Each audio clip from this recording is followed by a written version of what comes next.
मेरा नाम मरियम है। मेरी जिंदगी आम लड़कियों जैसी नहीं रही। मैंने बचपन में हंसी देखी थी, खुशियाँ देखी थी, मगर आज जब आईने में देखती हूँ तो आंखों में सिर्फ खौफ और तन्हाई नजर आती है। ये कहानी मेरी है, मेरे खौफ की और उस सदा की है जो कब्र से वापस आई थी। वो रात मेरे लिए क़यामत बनकर आई। सर्द हवा चल रही थी, दरख्तों की शाखों दीवारों से टकराकर डरावनी आवाजें पैदा कर रही थी। घड़ी रात के 12 बजा रही थी कि अचानक पुरानी कोठी के दरवाजे पर जोर की दस्तक हुई। मैं चौंक उठी, मेरे कदम कांपने लगे। ये वही कोठी थी जहाँ मैं अकेली रहती थी, क्योंकि चंद महीने पहले मेरे माँ बाप एक हादसे में चल बसे थे।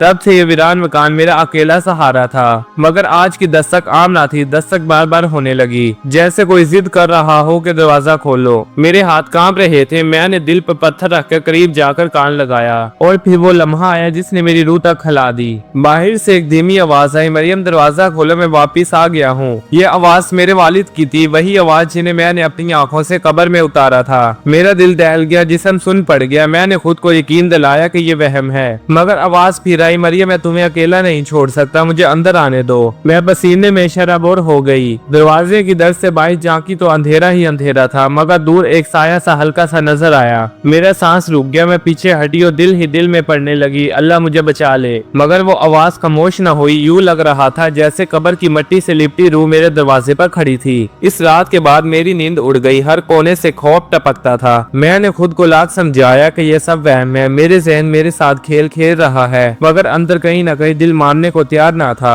अगली रात फिर वही हुआ। घड़ी ने 12 बजाए ही थे कि दरवाजा धड़ धड़ बजने लगा। मैंने खुद को कमरे में बंद कर लिया, मगर आवाज फिर भी आ रही थी, मरियम मैं वापिस आ गया हूँ, तुम अकेली नहीं हो। मेरी आंखों से आंसू बहने लगे। मैंने तकिए में मुंह छुपा लिया, मगर आवाज रुकने का नाम ही ना ले रही थी। ये कैफियत कई दिन तक चलती रही। मैं दिन को थकती हारी जागती रहती और रात को खौफ से खड़ी कांपती रहती। एक दिन हिम्मत करके मैंने मोहल्ले के इमाम साहब को जाकर सब कुछ बताया। मेरी लज्जती हुई आवाज सुनकर वो गमगीन हो गए। इन्होंने कहा, मरियम कभी कभी इंसान का बोझ दिलों में ऐसा बोझ उठाता है कि वहम हकीकत लगने लगता है। ये शैतानी धोखा भी हो सकता है। अल्लाह का जिक्र कसरत से किया करो। इमाम साहब मेरे साथ कोठी आए। इन्होंने कुरान की तिलावत की और कमरे में दम किया। मेरा दिल कुछ देर को मुतमिन हुआ, लेकिन वो रात फिर क़यामत खैस निकली। दरवाजे पर दस्तक हुई, आवाज फिर आई, मगर इस बार इसमें अजीब दर्द था। मरियम मैं मर नहीं सकता जब तक तुम्हें सच न बता दूं। मैं सन्नाटे में खड़ी कांपने लगी। ये आवाज वहम ना थी, ये हकीकत लग रही थी। मेरा दिल कह रहा था कि मेरे बाप की रूह मेरे पास इंसाफ मांगने आई है। अगली सुबह मैं सीधा कब्रिस्तान गई। मेरे कदम कांप रहे थे और दिल में अजीब सा बोझ था। जब वालिद की कब्र पर पहुंची तो मेरा दिल रुक सा गया। कब्र की मिट्टी उखड़ी हुई थी, जैसे किसी ने रात ही रात कब्र खोदी हो। मेरी आंखों में आंसू आ गए। मैंने हाथ जोड़कर कब्र में बैठते हुए कहा, बाबा अगर आप मुझे कुछ बताना चाहते हैं तो इशारा दीजिए। दिल बोझल था और हवा में अजब खामोशी छाई हुई थी। अचानक मेरे हाथ के पास एक छोटा सा कागज मिला जो मिट्टी के अंदर दबा हुआ था। मैंने कांपते हाथों से उसे खोला तो इस पर लिखा था, मेरी मौत हादसा नहीं कत्ल है। ये पढ़कर मेरा दम घुट गया। मैं तेजी से घर आई और कमरे में जाकर दरवाजा बंद कर लिया। दिल धड़क रहा था। मैंने कागज दोबारा पढ़ा। ये तो मेरे वालिद की लिखाई थी, बिल्कुल वही तहरीर जो मैंने इनकी डायरी में देखी थी। इस रात जब दरवाजे पर फिर दस्तक हुई तो मैं खौफजदा ना हुई। आवाज आई, मरियम अब तुम्हें सब सच मालूम हो गया। मेरे कातिलों को बेनकाब करना। मैं कांपती आवाज में बोली, बाबा आप मुझे छोड़ क्यों गए? लेकिन कोई जवाब ना आया, सिर्फ खामोशी और दस्तक की बाज़कश बाकी रह गई। इस रात के बाद मेरा दिल और भी बेचैन हो गया। मैंने वालिद की पुरानी अलमारी खोली ताकि शायद मजीद सबूत मिल जाए। अलमारी के खाने में एक भारी डायरी रखी थी। मैंने उसे खोला तो अंदर मेरे वालिद की आखिरी तहरीरें मौजूद थी।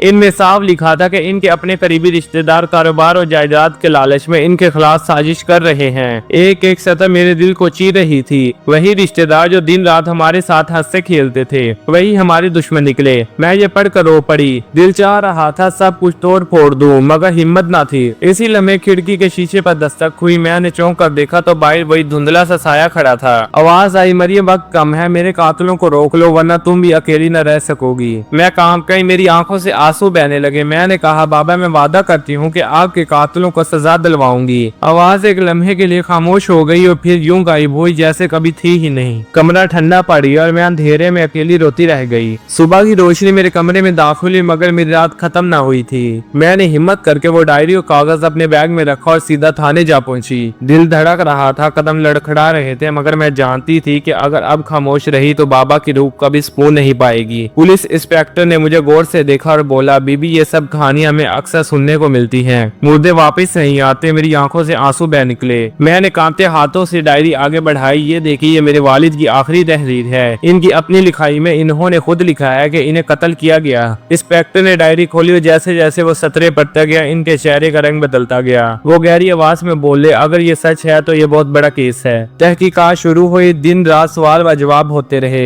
गांव के लोग बुलाए गए। मैं भी बार बार थाने जाती। हर दिन एक नई बात सामने आती। एक पड़ोसी ने गवाही दी कि हादसे वाली रात हमारे घर के करीब कुछ अजनबी लोग घूमते देखे गए थे। एक पुराने नौकर ने बताया कि मेरे अब्बू के अपने भाई अक्सर इनके कारोबार पर कब्जा करने की बातें किया करते थे।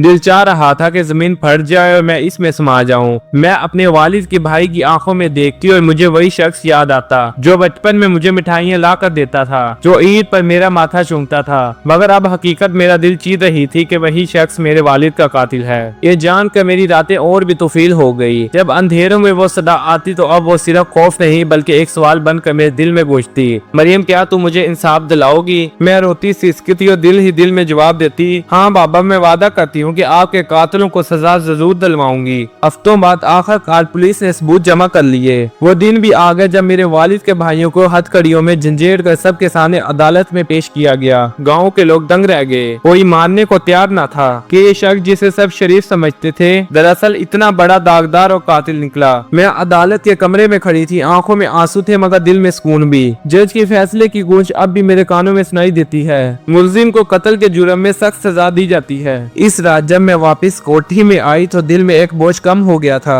कमरे की खामोशी में अचानक वही सदा गूंजी, लेकिन इस बार आवाज मुख्तलिफ थी, नरम और मुतमिन। मरियम, तुमने मेरा कर्ज उतार दिया। तुमने मेरी बेटी होने का हक अदा कर दिया। अब मैं सुकून से सो सकूंगा। मेरी आंखों से बेइख्तियार आंसू बहने लगे। मैंने आसमान की तरफ देखकर कहा, बाबा आप आराम कीजिए। आपकी बेटी ने आपका वादा पूरा कर दिया। और इसके बाद दरवाजे पर कभी दस्तक ना हुई, कभी कोई सदा ना आई, मगर मेरे दिल में वो आवाज हमेशा के लिए कैद हो गई, जैसे वो अब भी मेरे पास मौजूद हो। जिंदगी हमें हमेशा यही सिखाती है कि असल दुश्मन कभी बाहर से नहीं आता। अक्सर वही लोग जहर घोलते हैं जो हमारे करीब होते हैं। इसलिए अपनी आंखें खुली रखो। अंधी मोहब्बत और अंधा इतबार कभी ना करो। दुनिया में धोखा सबसे बड़ा जख्म है जो जिस्म पर नहीं बल्कि रूह पर लगता है। याद रखो, सच्चाई कभी दफन नहीं होती, चाहे इसे 1000 कब्रों के नीचे छुपा दिया जाए। एक दिन वो जरूर सर उठाकर सामने आती है। अगर हम इंसाफ के लिए खड़े हों तो खौफ खुद पीछे हट जाता है। इस कहानी को अपने दिल में रखो और सोचो, अगर तुम मरियम की जगह होते तो क्या तुम इतनी हिम्मत दिखाते? और आखिर में एक बात, ये कहानियां सिर्फ सुनने के लिए नहीं होती, ये सबक देती हैं। इसलिए हमारे चैनल को सब्सक्राइब करो, वीडियो को लाइक करो, ताकि अगली बार जब भी नई कहानी लाए तो सबसे पहले आप तक पहुंचे। क्योंकि कहानियां हम सुनाते हैं लेकिन इसका हिस्सा आप बनते हैं।